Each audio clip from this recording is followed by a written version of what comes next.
ప్రియమైన సోదరి సోదరులారా नमस्कारम। आंध्र प्रदेश के गवर्नर श्री विश्वभूषण जी, मुख्यमंत्री भाई जगन मोहन रेड्डी जी, मंत्रिमंडल में मेरे सहयोगी अश्विनी वैष्णव जी, यहां उपस्थित अन्य महानुभाव और आंध्र प्रदेश के मेरे प्यारे भाई और बहनों, आंध्र प्रदेश गवर्नर श्री हरिचंदन विश्वभूषण गारी की, मुख्यमंत्री श्री जगन मोहन रेड्डी गारी की, केंद्र प्रभुत्वंलो ना सहचर मंत्री श्री अश्विनी वैष्णव गारी की, అలాగే ఇక్కడ ఉపస్థితులైన అందరూ మహానుభావులకి మరియు ఆంధ్రప్రదేశ్ సోదరి సోదరులందరికీ నమస్కారం। विशाखापट्टनम भारत का एक विशेष पट्टनम है। ये शहर बहुत खास है। यहां हमेशा से व्यापार की समृद्ध परंपरा रही है। విశాఖపట్నం భారతదేశం యొక్క ఒక ప్రముఖ నగరం। ఇది ఒక ప్రత్యేకమైన నగరం। ఇక్కడ ఎప్పుడూ వ్యాపారం సమృద్ధిగా జరిగే పరంపర ఉంది। विशाखापट्टनम प्राचीन भारत का एक महत्वपूर्ण पोर्ट था।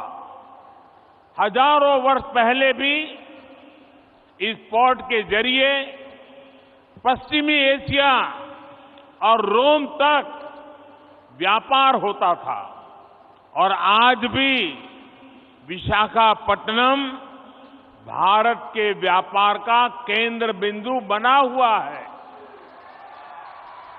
విశాఖపట్నం ప్రాచీన భారతదేశం యొక్క ప్రముఖ ఓడరేవు। ఈ ఓడరేవు ద్వారా 1000 ఏళ్ల క్రితం నుండి పశ్చిమాసియా రోమ్ వరకు వ్యాపారం జరుగుతూ ఉండేది। నేడు కూడా విశాఖపట్నం భారతదేశం యొక్క వ్యాపారానికి ముఖ్య కేంద్ర బిందువు। 10,000 करोड़ रुपए से अधिक के प्रोजेक्ट का लोकार्पण और शिलान्यास आंध्र प्रदेश और विशाखापट्टनम की आकांक्षाओं को पूरा करने का एक माध्यम बनेगी। 10,000 కోట్ల ప్రాజెక్టులు దేశానికి అంకితం మరియు శంకుస్థాపన చేసే ఆంధ్రప్రదేశ్ మరియు విశాఖపట్నం ప్రజల ఆకాంక్షల్ని పూర్తి చేసే మాధ్యంగా ఉంటుంది। ये योजनाएं इंफ्रास्ट्रक्चर से लेकर ईज ऑफ लिविंग और आत्मनिर्भर भारत तक कई नए आयाम खोलेगी, विकास को नई ऊंचाई पर ले जाएगी। मैं इसके लिए आंध्र प्रदेश के सभी निवासियों को हृदय से बहुत बहुत बधाई देता हूं। ఈ పథకాలు మౌలిక సదుపాయాల వల్ల సులభతర జీవితానికి, స్వయం సమృద్ధి భారత సాకారానికి అనేక అవకాశాలు కల్పిస్తుంది। ఇది అభివృద్ధి యొక్క కొత్త శిఖరాలు చేరుకోవడానికి తోడ్పాటు అందిస్తుంది। నేను ఇందుకోసం ఆంధ్రప్రదేశ్లో నివాసం ఉంటున్న అందరికీ హృదయపూర్వక అభినందనలు తెలుపుతున్నాను। मैं इस अवसर पर हमारे देश के पूर्व उपराष्ट्रपति श्री वेंकैया नायडू गारू का भी और श्री हरिबाबू का भी धन्यवाद करना चाहता हूं। वो जब भी मिलते हैं तो आंध्र के विकास के बारे में हमारी काफी बातें होती हैं। आंध्र के लिए उनका प्यार और समर्पण अतुलनीय है। నేను ఈ సందర్భంగా మన దేశ మాజీ ఉపరాష్ట్రపతి శ్రీ వెంకయ్య నాయుడు గారికి, హరిబాబు గారికి ధన్యవాదాలు తెలియజేస్తున్నాను। వాళ్ళు ఎప్పుడు నన్ను కలిసినా ఆంధ్ర ప్రాంతం యొక్క అభివృద్ధి, వికాసం గురించే మాట్లాడుతుండేవారు। ఆంధ్ర ప్రాంత ప్రజల పట్ల వాళ్ళకి ప్రేమ, అంకిత భావం కొలమానం లేనిది। साथियों, आंध्र प्रदेश के लोगों की एक बहुत खास बात होती है कि वो स्वभाव से बहुत स्नेही और उद्यमी होते हैं।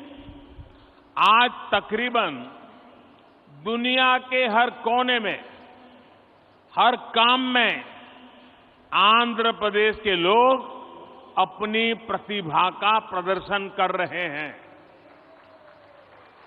మిత్రులారా, ఆంధ్రప్రదేశ్ ప్రజలకి ఒక ప్రత్యేకత ఉంది. వాళ్ళు స్వభావరీత్యా స్నేహపూర్వకంగా, ఔత్సాహికంగా కలిగి ఉంటారు. నేడు ప్రపంచంలో అనేక చోట్ల అన్ని పనుల్లో ఆంధ్ర ప్రాంతం వాళ్ళు తమ ప్రతిభను కనపరుస్తున్నారు. बात चाहे एजुकेशन की हो या एंटरप्राइज की, टेक्नोलॉजी की हो या मेडिकल प्रोफेशन की, हर क्षेत्र में आंध्र प्रदेश के लोगों ने अपनी विशिष्ट पहचान बनाई है। ఇది చదువు గురించి అయినా కానీ, వ్యాపార దృక్పథం గురించి అయినా కానీ, సాంకేతిక రంగంలో కానీ, వైద్య రంగానికి సంబంధించిందైనా కానీ అన్ని చోట్ల ఆంధ్ర ప్రాంత ప్రజలు తమ ప్రత్యేక గుర్తింపు ప్రదర్శిస్తున్నారు. ये पहचान सिर्फ प्रोफेशनल क्वालिटी की वजह से ही नहीं बनी, बल्कि ये उनके मिलनसार व्यवहार की वजह से बनी है। आंध्र प्रदेश के लोगों का खुश मिजाज और जिंदादिल व्यक्तित्व हर किसी को उनका मुरीद बना देता है। ఈ గుర్తింపు వృత్తిపరమైన లక్షణాల కారణంగా కాక వాళ్ళ యొక్క కలుపు కోరుతనం కారణంగా ఏర్పడింది. ఆంధ్రప్రదేశ్ ప్రజల యొక్క ఉల్లాసవంతమైన, ఉన్నతమైన వ్యక్తిత్వం వాళ్ళని అలా మెచ్చుకునేలా చేస్తుంది. तेलुगु भाषी लोग हमेशा बेहतर की तलाश में रहते हैं और हमेशा बेहतर करने की कोशिश करते रहते हैं। मुझे खुशी है कि आज यहां जिन विकास परियोजनाओं का शिलान्यास और लोकार्पण हुआ है, वो भी आंध्र प्रदेश में प्रगति की गति को और बेहतर करेगी। తెలుగు ప్రజలు ఎప్పుడు కూడా అందరి బాగు కోసం వెతుకుతూ ఉంటారు, అలాగే బాగు చేయడం కోసం కృషి చేస్తుంటారు. నాకు చాలా సంతోషంగా ఉంది. ఈరోజు అభివృద్ధి కార్యక్రమాల యొక్క శంకుస్థాపన, జాతికి అంకితం చేసిన విషయంలో ఆంధ్ర ప్రాంతం యొక్క అభివృద్ధి మెరుగుపడడానికి దోహదపడతాయని చెప్పి భావిస్తున్నాను. साथियों, आजादी के अमृत काल में देश विकसित भारत के लक्ष्य को लेकर विकास के रास्ते पर तेजी से आगे बढ़ रहा है. మిత్రులారా, మనం స్వతంత్ర దినోత్సవం యొక్క అమృత కాలంలో ఉన్నాం. వికసించిన భారత అనే లక్ష్యంతో అభివృద్ధి పదంలో ముందుకి తోసిపోతున్నాం. विकास की ये यात्रा बहुआयामी है. इसमें सामान्य मानवी के जीवन से जुड़ी जरूरतों की चिंता भी शामिल है. इसमें सबसे बेहतर आधुनिक इंफ्रास्ट्रक्चर का निर्माण भी शामिल है. అభివృద్ధి యొక్క ఈ యాత్రలో బహుముఖమైంది. ఇందులో సామాన్య మానవుడి యొక్క ఆలోచన కూడా దాగి ఉంది. ఇందులో ప్రపంచంలో శ్రేష్టమైన ఆధునిక మౌలిక సదుపాయాలు నిర్మాణం కూడా ఉంది. आज के इस कार्यक्रम में भी इंफ्रास्ट्रक्चर पर हमारे विजन की झलक भी साफ दिख रही है. हमारा विजन है समावेशी विकास का, इंक्लूसिव ग्रोथ का. నేడు ఈ కార్యక్రమంలో మౌలిక సదుపాయాల కల్పనలో మా దార్శనికత యొక్క స్పష్టమైన సంకేతం కనబడుతుంది. మా ఆలోచన అంతా కూడా సమ్మిళిత అభివృద్ధి కోసం. इंफ्रास्ट्रक्चर को लेकर हम कभी ऐसे सवालों में नहीं उलझे कि हमें रेलवे का विकास करना है या सड़क परिवहन का. हम कभी इसे लेकर दुविधा में नहीं फंसे कि हमें पोर्ट पर ध्यान देना है कि हाईवे पर। మేము మౌలిక సదుపాయాల కోసం ఎటువంటి సందేహాలకి లోను కాలేదు. అది రైల్వేల అభివృద్ధి అయినా, రోడ్ల అభివృద్ధి అయినా, మనం పోర్టుల అభివృద్ధి చేద్దామా, రహదారుల అభివృద్ధి చేద్దామా అనే విషయంలో సందేహపడలేదు.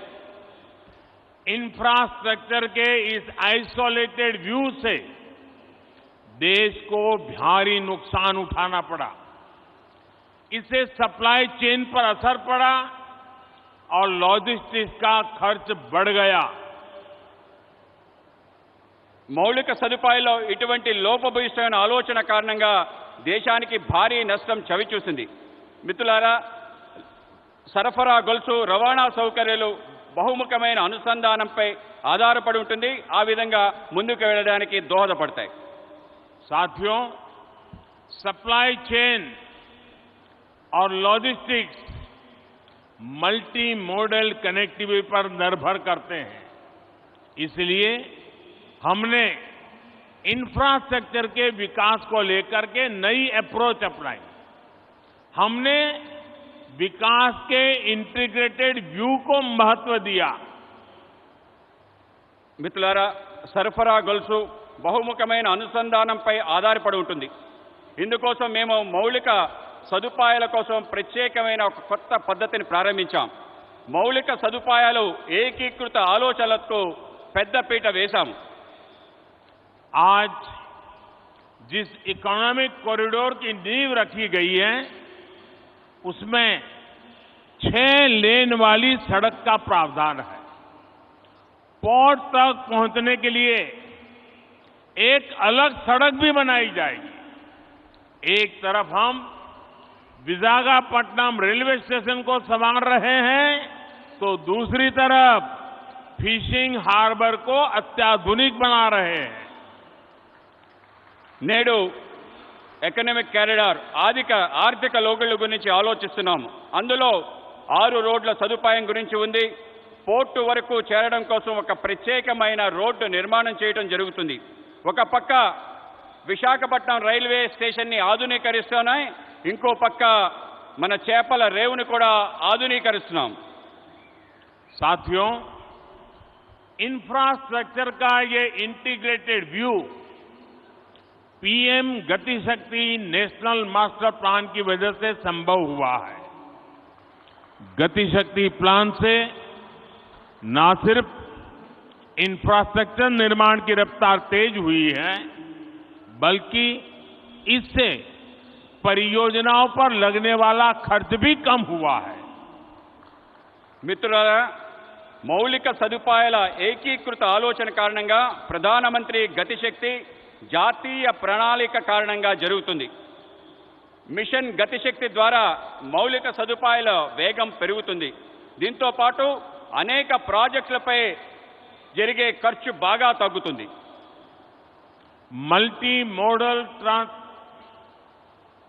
मॉडल ट्रांसपोर्ट सिस्टम ही हर शहर का भविष्य है और विशाखापट्टनम ने इस दिशा में कदम बढ़ा दिया है. మల్టీ మోడల్ లాజిస్టిక్స్ బహుముఖమైన రవాణా వ్యవస్థ ప్రతి నగరం యొక్క భవిష్యత్. విశాఖపట్నం కూడా ఈ దిశగా ముందడుగు వేస్తుంది. मुझे मालूम है कि इन परियोजनाओं का आंध्र के लोगों को लंबे समय से इंतजार था और आज जब ये इंतजार पूरा हो रहा है तो आंध्र प्रदेश और इसके तटीय क्षेत्र एक नई रफ्तार के साथ विकास की इस दौड़ में आगे बढ़ेंगे. నాకు తెలుసు, మీరు ఈ యొక్క ప్రాజెక్ట్స్ కోసం ఆంధ్ర ప్రజలు ఎంతో కాలం నుంచి ఎదురు చూస్తున్నారు. ఈరోజు మీ నిరీక్షణ పూర్తయిన సందర్భం. ఆంధ్రప్రదేశ్ మరియు తీర ప్రాంతం యొక్క కొత్త వేగంతో అభివృద్ధి దిశగా ఉరకలు వేస్తుంది. साथियों, आज पूरी दुनिया संघर्ष के नए दौर से गुजर रही है. कुछ देशों में जरूरी सामानों की किल्लत है तो कुछ देश ऊर्जा संकट से जूझ रहे हैं, तकरीबन हर देश अपनी गिरती अर्थव्यवस्था को लेकर परेशान है। మిత్రులారా, ఈరోజు ప్రపంచం మొత్తం కష్టాల్లో ఉంది. కొన్ని దేశాలకు నిత్యావసర సరుకులు కొరతతో ఇబ్బంది పడుతున్నాయి. కొన్ని దేశాలు ఇంధన సంక్షోభంతో ఇబ్బంది పడుతున్నాయి. దాదాపు ప్రతి దేశం వాళ్ళ క్షీణిస్తున్న ఆర్థిక వ్యవస్థపై ఆందోళన చెందుతున్నారు. लेकिन इन सब के बीच भारत कई क्षेत्रों में बुलंदियां छू रहा है।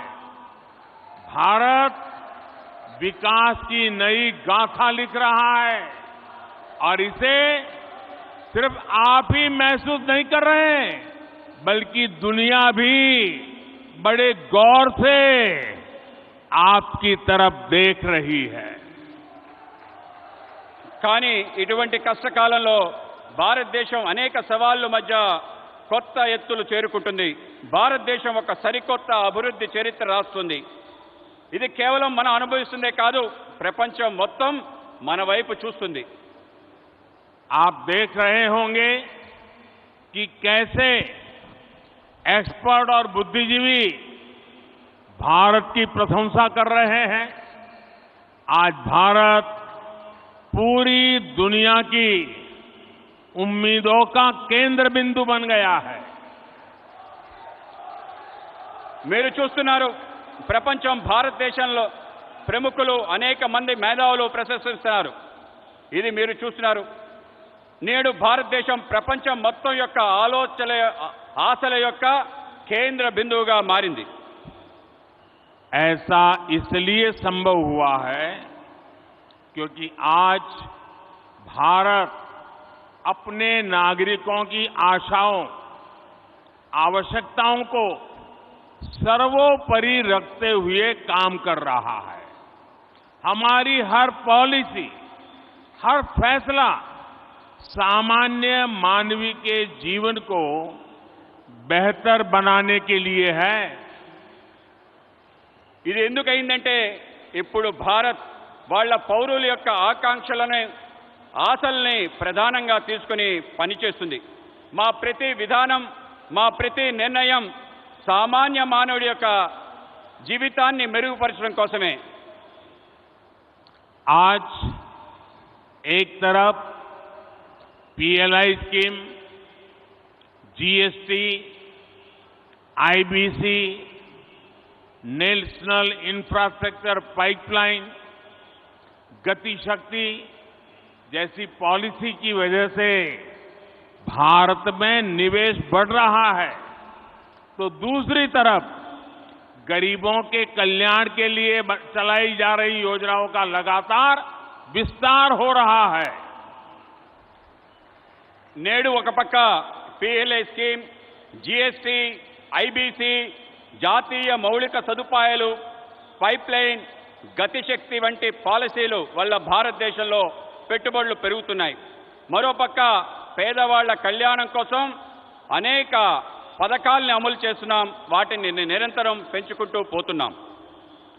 विकास की इस यात्रा में आज देश के वो इलाके भी शामिल हैं जो पहले हाशिए पर होते थे। सबसे पिछड़े जिलों में भी एस्पिरेशनल डिस्ट्रिक्ट प्रोग्राम के जरिए विकास से जुड़ी योजनाएं चलाई जा रही है। అభివృద్ధి యొక్క ఈ ప్రయాణంలో దేశంలో అనేక ప్రాంతాలు, అట్టడుగు ప్రాంతాలు కూడా చేర్చబడ్డాయి. ఆకాంక్ష జిల్లాల కార్యక్రమంలో వెనుకబడ్డ జిల్లాల్లో అనేక రకాల అభివృద్ధి కార్యక్రమాలు అమలు చేస్తున్నాం. देश के करोड़ों गरीबों को पिछले 2.5 साल से मुफ्त अनाज दिया जा रहा है। पिछले 3.5 साल से पीएम किसान योजना के जरिए किसान के खाते में हर वर्ष सीधे 6,000 रुपये पहुंच रहे हैं। దేశంలో కోట్లాది మంది పేదవాళ్లకు గత 2.5 సంవత్సరాలుగా ఉచిత బియ్యం ఇస్తున్నాము. గత 3.5 సంవత్సరాల నుండి ప్రధానమంత్రి కిసాన్ సమ్మాన్ నిధి ద్వారా రైతుల ఖాతాల్లో నేరుగా 6,000 రూపాయలు చేరుతుంది. इसी तरह सनराइज सेक्टर से जुड़ी हमारी पॉलिसी की वजह से युवाओं के लिए नए अवसर बन रहे हैं. ड्रोन से लेकर गेमिंग तक, स्पेस से लेकर स्टार्टअप्स तक हर क्षेत्र को हमारी पॉलिसी की वजह से आगे बढ़ने का मौका मिल रहा है. అదేవిధంగా సన్ రైజ్ సెక్టర్స్ యొక్క ఆలోచన కారణంగా యువతకి కొత్త అవకాశాలు లభిస్తున్నాయి. అది డ్రోన్ మొదలు గేమింగ్ వరకు, అంతరిక్షం నుండి అంకురాల వరకు అన్ని క్షేత్రాల్లో మా పనుల కారణంగా ముందుకు వెళ్ళడానికి అవకాశం దొరుకుతుంది. साथियों, जब लक्ष्य स्पष्ट होते हैं तो आकाश की ऊंचाइयां हो या समुद्र की गहराइयां, हम अवसरों को तलाश भी लेते हैं और तराश भी लेते हैं. आज आंध्र में मॉडर्न टेक्नोलॉजी के जरिए डीप वाटर एनर्जी को निकालने की शुरुआत इसका एक बड़ा उदाहरण है. మిత్రులారా, ఎప్పుడైతే లక్ష్యం స్పష్టంగా ఉంటుందో అప్పుడు అవకాశం యొక్క అంచులైన, సముద్రం యొక్క లోతులైన అవకాశాలని వెతుకుతాం, అవకాశాలని అందిపుచ్చుకుంటాం.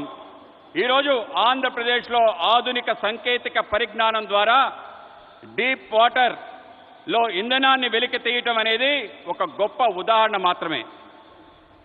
और आज देश ब्लू इकोनॉमी से जुड़ी अनंत संभावनाओं को साकार करने के लिए भी बड़े स्तर पर प्रयास कर रहा है. ब्लू इकोनॉमी पहली बार देश की इतनी बड़ी प्राथमिकता बनी है. ఈరోజు దేశంలో నీలి ఆర్థిక వ్యవస్థతో ముడిపడి అనేక అవకాశాలు సాకారం కోసం పెద్ద ఎత్తున కృషి చేస్తున్నాం. బ్లూ ఎకానమీ మొదటిసారి ఇంత ప్రాధాన్యత అంశంగా చేర్చబడింది. मत्स्य पालकों के लिए अब किसान क्रेडिट कार्ड ऐसी सुविधा भी उपलब्ध है. आज विशाखापट्टनम फिशिंग हार्बर को आधुनिक बनाने का जो काम शुरू हुआ है, इससे हमारे मछुआरे भाई बहनों का जीवन आसान होगा. మత్స్యకారులకు కూడా కిసాన్ క్రెడిట్ కార్డ్ లాంటి సదుపాయాలు లభిస్తున్నాయి. ఈరోజు విశాఖపట్నం యొక్క మత్స్యరేవు ఆధునీకరణ పని ప్రారంభమవుతుంది. దీనివల్ల మత్స్యకార సోదరి సోదరుల యొక్క జీవితం సులభతరం అవుతుంది. जैसे जैसे गरीब की ताकत बढ़ेगी और आधुनिक इंफ्रास्ट्रक्चर से जुड़े अवसरों तक उसकी पहुंच होगी, विकसित भारत का हमारा सपना भी पूरा होगा. ఎప్పుడెప్పుడైతే పేదవాళ్ల శక్తి పెరుగుతుందో, ఆధునిక సదుపాయాలు వాళ్ళకి చేరుతాయో, వికసించిన భారత యొక్క మన కల పూర్తవుతుంది. साथियों, समुद्र सदियों से भारत के लिए समृद्धि और संपन्नता का स्रोत रहा है और हमारे समुद्र तटों ने इस समृद्धि के लिए गेटवे का काम किया है. आज देश में पोर्ट लेड डेवलपमेंट के लिए जो हजारों करोड़ रुपए की परियोजनाएं चल रही है, भविष्य में उनका और विस्तार होगा. మిత్రులారా, సముద్రం పూర్వకాలం నుండి భారత్ యొక్క సమృద్ధి సంపద తేవటంలో ఆధారంగా ఉంది.